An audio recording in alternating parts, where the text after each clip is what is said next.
Hola, mi nombre es Efraín Hernández, soy estudiante de segundo año de Medicina de la Universidad Central Rómulo Gallegos y hoy les vengo a dar una explicación de mi tema correspondiente a la asignatura de Fisiología, el cual es tonos cardíacos y valvulopatías.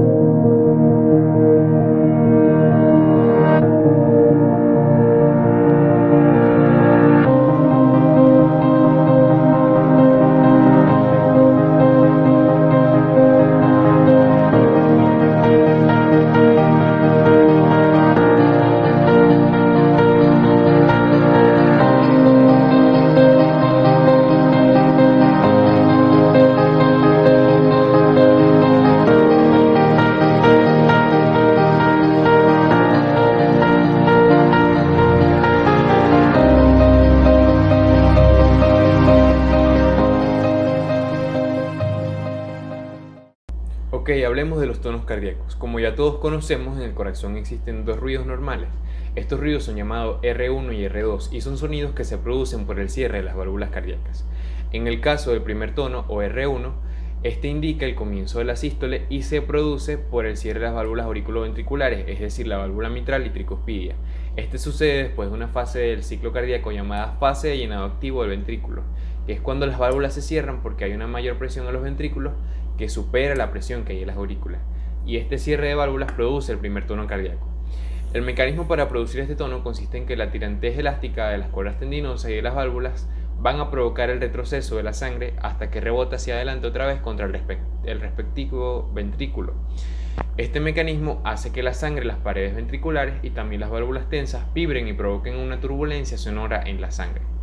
Estas vibraciones se van a desplazar a través de los tejidos adyacentes a la pared torácica, donde se puede oír como un ruido al utilizar un estetoscopio. En el caso de R2 o segundo tono ocurre luego de la sístole.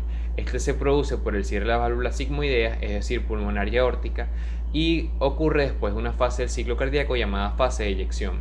Se debe que las válvulas se cierran porque la presión que hay en las arterias es mayor a la presión que hay en los ventrículos.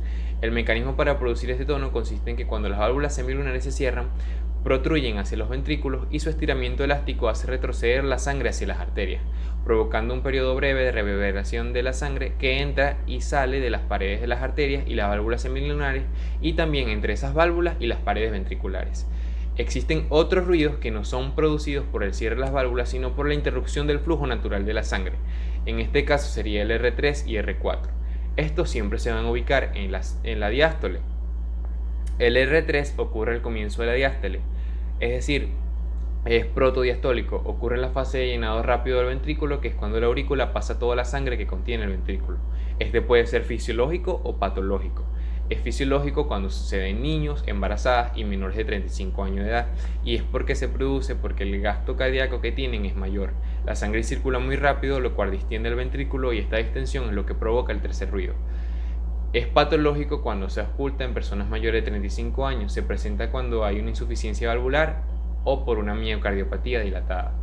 El R4 siempre va a ser patológico. Este sucede antes del R1, es decir, en la parte final de la diástole, y se le llama telediastólico. Ocurre en la fase del llenado activo del ventrículo y se produce cuando las aurículas se contraen y presumiblemente está provocando que la sangre entre aceleradamente a los ventrículos, lo que inicia vibraciones similares a la del tercer tono. Estas patologías que se ocultan son la hipertensión arterial crónica, estenosis valvular y miocardiopatía hipertrófica. La duración del primer tono y segundo tono es ligeramente mayor de 0,1 segundos. El primer tono mide 0,14 y el segundo 0,11. El segundo tono es mucho más corto porque las válvulas semilunares están más tensas que las válvulas auriculoventriculares, por lo que vibran durante menos tiempo que esta. De todas formas, en el siguiente video que les voy a mostrar, podemos apreciar y escuchar los tonos cardíacos R1 y R2 y también cuando hay presencia del R3 y el R4.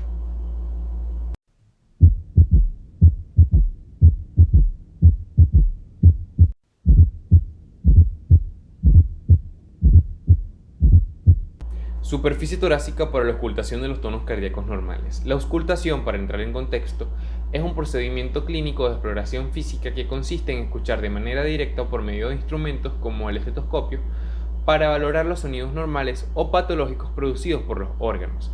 En el caso del área torácica, las zonas en las que se escuchan los distintos tonos cardíacos no están situadas directamente sobre las válvulas. Para auscultar el R1, se ausculta en la zona de los focos mitral y tricuspidio. La zona tricuspidia se encuentra sobre el ventrículo derecho y la zona mitral está sobre la punta del ventrículo izquierdo, que es la porción más cercana a la superficie del tórax, debido a que el corazón está rotado de tal forma que el ventrículo izquierdo descansa más posteriormente. Para auscultar el R2 o segundo tono se ausculta en el foco aórtico y pulmonar.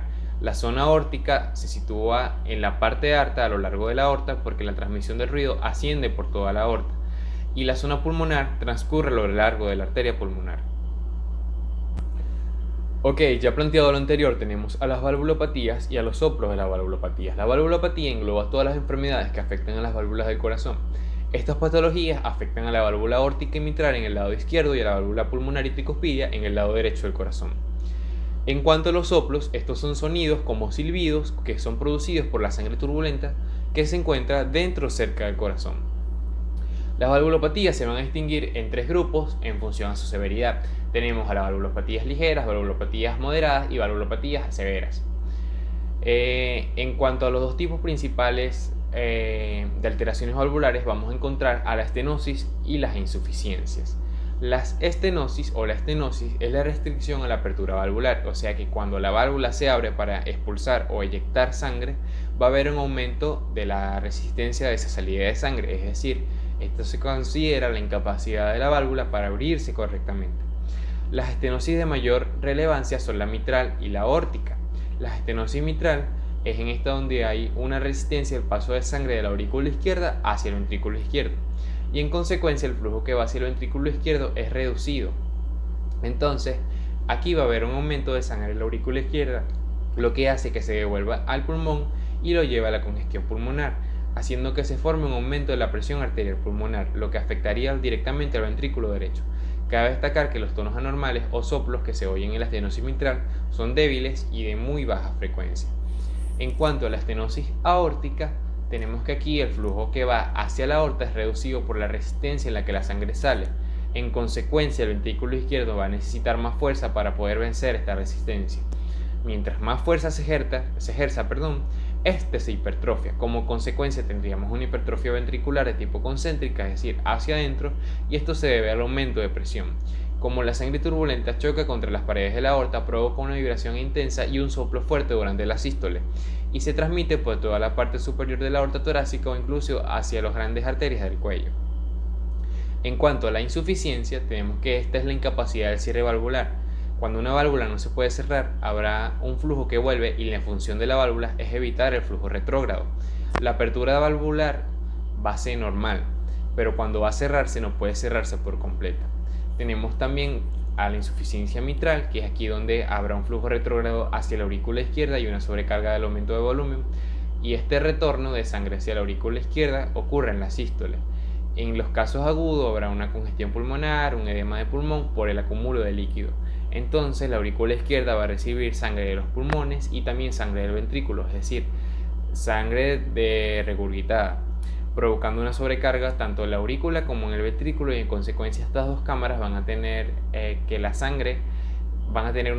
una sobrecarga de sangre y produce una hipertrofia ventricular excéntrica.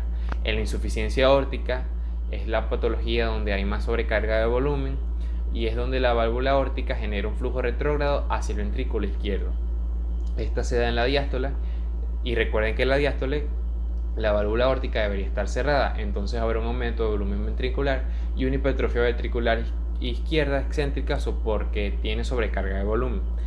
En la insuficiencia aórtica no se escucha ningún tono normal durante la sístole, sino durante la diástole, y es por el flujo sanguíneo retrógrado desde la aorta de presión elevada hacia el ventrículo izquierdo.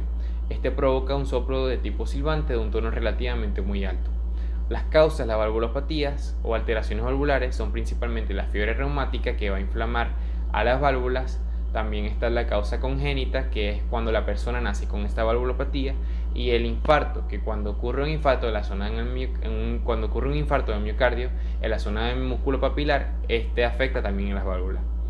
Bueno, debido al tiempo, esto ha sido todo. Muchas gracias por su atención Y cualquier duda o pregunta me la pueden dejar en los comentarios y que tengan un feliz día.